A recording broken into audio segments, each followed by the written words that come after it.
The golden sun hung low over the vast Mesopotamian plains, painting the sky in shades of amber and crimson. The world was ancient, yet filled with life. The rivers of Eden had long since become myths, but their echoes remained in the fertile lands where Noah and his people lived.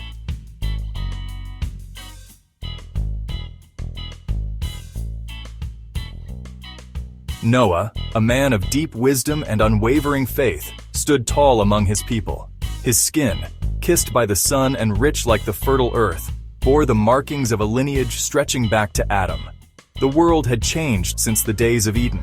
Civilization had expanded, great cities had risen, and with them, corruption and wickedness had spread like a plague. The Most High looked down upon the world and saw its darkness. Violence and lawlessness had consumed the people, and the purity of creation was tainted. But in the midst of the chaos, there was one man who remained righteous. Noah walked with God. One night, as Noah stood beneath the heavens, the stars above him burned brighter than ever before. Then a voice, deep, thunderous, and filled with the weight of eternity, spoke to him. Noah, the end of all flesh has come before me, for the earth is filled with violence. I will destroy them with the earth. But you build an ark. Noah's heart pounded, not in fear, but in reverence. He had always known the world was nearing judgment, but now he had been chosen as the vessel of salvation. Without question, he set to work. For years, Noah and his 3 sons, Shem, Ham, and Japheth, toiled under the scorching sun. Their hands, strong and calloused, shaped the massive vessel according to divine instruction. People mocked them. They laughed at the idea of a flood, for rain had never fallen from the sky before. Yet, Noah persisted. He knew the truth, and he carried the weight of generations upon his shoulders. Then came the day when the skies darkened. A rumble, deep and resonant, filled the heavens. Suddenly, the first drops of rain fell, a sight no man had ever seen before. The ground trembled as the fountains of the deep burst forth. As the floodwaters swallowed the land, screams filled the air. Cities vanished beneath the waves. The wickedness of the world was cleansed, and for 40 days and 40 nights, the ark drifted over an endless sea. When the waters finally receded, Noah and his family stepped onto the cleansed earth.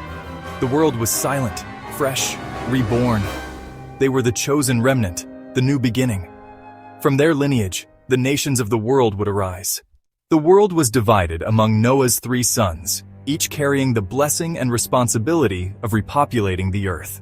Ham, the father of the African and Canaanite peoples, settled in the lush, warm lands of Africa and the Levant. His descendants would establish some of the greatest civilizations in history: Cush, Ethiopia, Mizraim, Egypt, Canaan, and Put, Libya, North Africa. Shem, whose lineage would bring forth the Semitic peoples, settled in the Middle East. From his bloodline would come the Hebrews, Assyrians, Chaldeans, and later, the Messiah himself. Japheth, the father of the Indo-European and some Asian peoples, expanded northward, his descendants spreading into regions that would later become Greece, Rome, and beyond. Each of these men, Shem, Ham, and Japheth, were melanated, as was their father, Noah. They carried the deep hues of their ancestors, reflecting the rich complexion of Adam himself, formed from the dust of the earth. Yet, over time, this truth was buried.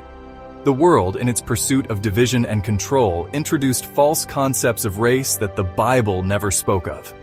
The scriptures describe nations, bloodlines, and tribes, but never race as a construct. As centuries passed, history was rewritten.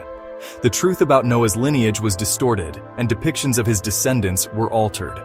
Europeanized images of biblical figures became the norm. The rich, melanated heritage of Noah's sons was suppressed, ignored, or replaced with false narratives. This deception was not accidental. It was part of a greater plan to sever people from their true identity, to erase the reality that the earliest civilizations, Egypt, Babylon, Israel, Ethiopia, were all built by people of color. But the scriptures never lied. The truth was always there, waiting to be uncovered by those who sought wisdom. Today, the world stands at a crossroads. Many are awakening to the reality that the Bible's narrative has been misrepresented. Scholars, archaeologists, and historians are uncovering evidence that aligns with what the scriptures have always said, that Noah, his sons, and their descendants were melanated people who shaped the foundations of human civilization. This truth matters. It matters because it reclaims a stolen legacy. It matters because it brings unity rather than division. It matters because it reminds us that the Most High never spoke of race, only of righteousness, obedience, and lineage. The truth cannot remain hidden forever. The world must remember, Noah was a melanated man. His sons were melanated. Their descendants built the greatest civilizations known to history, and that legacy is still alive today. For those who seek the truth, the time has come to open their eyes. This story is a blend of biblical narrative, historical research, and a powerful reminder of forgotten truths. It aims to educate, inspire, and challenge the false narratives that have been promoted for centuries.